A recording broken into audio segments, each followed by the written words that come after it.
I bet that my morning ritual could beat up your morning ritual any day. Let's talk about the much overhyped morning ritual. What is the truth about morning rituals and what is the myth? Is the right morning ritual going to make you super successful or not? Now, before I dive into this, if you find yourself liking this video, make sure you give it a thumbs up, and of course, make sure you subscribe so you can get these videos on a regular basis by punching that subscribe button right down there. And as I do in every single video I give away something for free. I will talk about that later in the video, but if you're really impatient and you want to know what that is, go to the description right here down below and you'll find a link. Click that link. Is there such thing as an ironclad morning ritual that if you just do it every single morning over a period of time, you will become successful? I like to group things that we do to become successful as the big changes you make. You know, sometimes we need to make big changes, and these changes are made best when you've come to that determination where that's just what makes sense. That's not always how we make big changes. Sometimes we hear about someone else who's doing something else and we don't even know why, or we don't fully understand it, but we say, well, that person's very successful, so if I just do what they're doing, then hopefully that will make me successful. Then there's those incremental changes where as we're going through whatever our journey is, whatever our path is to success, whatever success means to you, there's those incremental changes that you go, oh, okay, well, you know, I'm going to try this, or I'm going to do a little bit more of this. And then as you go, okay, that's working pretty good. I'm going to do a little bit more of this. So you have the big changes and you have the sort of incremental changes, or the fine tuning. Let's talk about the big changes. The big changes we make in life, because they make sense, because we realize this is really the next step for me getting what I want. I know it's going to be a little uncomfortable. I might even piss off a few people, but these are the big changes that I need to make. And it's very clear to me now. And then you go and you do those. Those are wonderful times in life when you can make those leaps. But when you make big changes because someone else is doing it, and you think, well, because they're successful, then if I make these big changes in my life, therefore I will become successful. Most of the time, that will backfire on you. Why? Because you don't fully understand why you're doing what you're doing. And when I say why, we can translate that why to a value. The value behind what it is you're doing. You know, you've heard people say your big why. Well, what they're really talking about is value. You need to understand the value behind what it is you're trying to do so that you can fulfill it. That's what fulfillment is. So if you don't understand that and you're just sort of copying what someone else is doing, sometimes we can call that modeling, and you can learn something. You go, oh, okay, now I understand why that person's doing that. But a lot of times when it comes to things like morning rituals, what you're getting is you're getting someone else's sort of way of doing things, their model of doing things, and it may have nothing to do with their success. And when you make a big change and it disrupts your life and you're not connected to the value behind it, oftentimes it'll come slapping right back. And probably the area that I see this happening most is when it comes to these diets. Like they have these new fad diets that come out, and there's a really attractive spokesperson who's very thin and ripped, and they say, hey, this is what I do. And you don't fully understand it, so you just adapt their habits, and you might start losing weight because what they're showing you to do actually does work. But because you never really fully understood the value behind losing weight and really connecting with that value, but you're more motivated by looking like this person, you know, who probably does look very attractive, but that's what your primary motivation is. Then you go do these things and you lose some weight, you get a little bit healthier, and then you find yourself just sort of like going right back to where things were before. And a lot of times that comes because you made these huge changes that you didn't fully understand. You weren't connected to the values of them, and so it reversed on you. When you make smaller incremental changes, you have enough time to sort of process what this is about. And most of the time we don't make incremental changes unless we really understand what the value is behind it, because otherwise it seems insignificant. For example, if you've noticed, over the period of probably the past couple of years, I have changed lights that I do in here. I have incrementally put more lights in my videos so that they become better. But I didn't run out and buy a bunch of equipment from the beginning, a bunch of lights, expensive cameras, try to set all that stuff up and try to make it work for my videos here on YouTube, it has been a gradual process of, okay, now it makes more sense for me as my YouTube channel has grown to get a better camera, to get a better microphone, to start adding some more lights here and there. So I'm always making incremental changes to make my videos better. And I don't assume that because some other YouTuber is using a certain set of equipment that, oh, I must go and have that just because they have it, and that will make my videos good and that will make my YouTube channel successful. That would be silly. I know a lot of people have done that. Unfortunately, they spend a lot of money on this stuff. They don't fully understand it. They've tried to set it up. They don't even understand the equipment or how lighting works. And so they spend a bunch of money and it never pans out, and they may never even actually get started creating their videos, or maybe they make a few and then they quit. So that's just an example of how over the past 5 years, I have made incremental improvements rather than running out and doing something super major. So if I had done that, I'm sure that I would have, because the success wouldn't have been immediate, I would have felt like, oh, what did I do this all for? And gotten upset, gotten angry, gotten resentful, and then stopped doing it. So incremental changes over a period of time are extremely powerful, and they compound on each other. And this can be very effective. What I'm getting at here is that your morning ritual should be about incremental change and improvement. And before I go more into that, let me first say too, I know successful people who don't have a specific morning ritual. In fact, one of the ways that they feel successful is that they don't have to get up at a certain time. They don't use an alarm clock. And that is a sign for them of their success, or that's what they get to do because they are successful. They don't have to wake up at a certain time and perform a certain amount of tasks or be somewhere at a certain time. And if that's good for you, if that works for you, then I would say go for that. At the same time, we all have a morning ritual, whether you realize it or not. We all have habits, routines, things that we do. And if you take the time to look at it, if you take the time to see what it is you actually do every single morning when you wake up, you'll see that you pretty much do the same thing every single morning, and it probably is the same order or close to the same order every single morning. Why? Well, because we're creatures of habit, and we like to set these routines up so that we can save the energy it takes to think and decide these things through.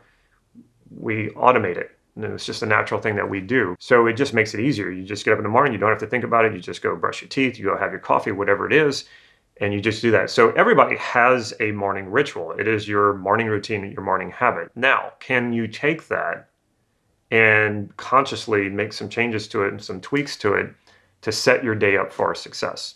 Yeah, you definitely can do that. But don't think that, and I've seen this so much, try my morning ritual. It'll change everything for you. It'll change, make you a successful person. That's not going to work. No morning ritual just makes you a successful person. And if you don't really even understand why you're doing the task, because you are just copying it from someone else, if you don't really understand why you're doing it, it's certainly not going to give you the sort of fulfillment or put you in a good state that you need to be in. It's more like, okay, well, I'm just sort of doing this because this guy or this woman said this is, the way to do this. So I'm just doing it, and I'm just going to hope that it makes me successful. That's not going to work. Even before morning rituals were this big hyped thing, over the years, I have changed up my routine and thought about my routine and have been specific about my morning routine just to make myself happy, ready to go, ready to do work when it's time to do work. And some of the things that I've found is that in the morning, I need a little bit of exercise, a little bit of getting my blood flowing. This all started whenever I was trying to be a writer and I had a regular job. In order for me to write, I had to wake up at 5 a.m. just to get in enough time to write. But another thing that I noticed when I got up that early is that I wasn't even thinking for about an hour. It took me about an hour to really get going, and by that time, it was almost time to go to work. So I started doing a little bit of walking, a little bit of stretching, and I noticed that once my blood got going, then I was ready to write. And so I was ready to start working on stuff. And so that's a habit I've taken with me. I started years ago, still do it. I do a little bit of exercising, not heavy exercising, just to get my blood flowing, because that's what I need so that my brain starts working. The second thing that I do is I journal. I really enjoy journaling. I really love journaling because it's not work. It's just putting out what's on my mind onto paper. And it's just such a good way to sort of get focused on your thoughts and to think things through. It might be the day ahead of you. It might be something that happened yesterday that's still bothering you. You just put it out on the page. It's sort of like just kind of getting some of the junk out of your brain. You just kind of like getting it out of the way so that you can focus on more important things. But I actually find this very rewarding, and I really enjoy my journal. The third thing that I do is I read. I really enjoy reading, and I got to a point where I was realizing that I wasn't reading at all because I was putting it off to the end of the day, thinking it was a luxury because I had so many things to do. And I get to the end of the day and I was too tired to read. I didn't feel like it. So I didn't end up reading. I thought, well, what happens if I put it at the beginning of my day and make sure that I get some reading in? When I started doing that, I started finally, picking up more books and completing more books, and I really enjoy it. So I enjoy reading. I have a long reading list of books. This is how I'm able to get it done. I do it in the beginning of my day. The final thing that I do is I just meditate for like 10 minutes. That's all. I just sit there, and whatever it is that I'm working on in my mind or how I want the rest of the day to go. It could be a lot of different things. It could have been what I just read. I'm kind of meditating on that. And it's just 10 minutes where I just get quiet and pretty much anything goes. For that 10 minutes, I can think about anything. Now, is there anything magical about any one of those tasks that I do or the order in which I do it? Absolutely not. What does this really do for me? Instead of waking up in the morning and going straight to emails or going straight to work or going straight to solving problems, I'm giving myself my me time. And if I don't give myself my me time, I need to get it at some point later in the day. And then if I get too busy and I never allow myself me time, I just don't perform very well. I'm not very productive. You might be completely different, but I know after many years of testing things that this is what I need. And so this is what I would recommend that you do, is find your own morning ritual. First of all, maybe find out whether or not you even really want one. Does it even make your life better? Does it make you more productive? Does it make you more successful in any way? I know for a lot of people who are working a job that they don't enjoy, that it works really well if they give themselves some me time before they go do that job that they don't really enjoy. It helps a lot. That might be very good for you. But check in. Do you even need a morning ritual? Don't think that you need one. Like I said, we all have one, but don't think that you need like some super enhanced morning ritual just because people on YouTube or wherever else who are very successful say that you must have one. I don't agree with that. I think it's really up to the individual. So first of all, decide, is it really going to be beneficial to you? Does it really help you to do that? I know plenty of people who are nighttime people. They do better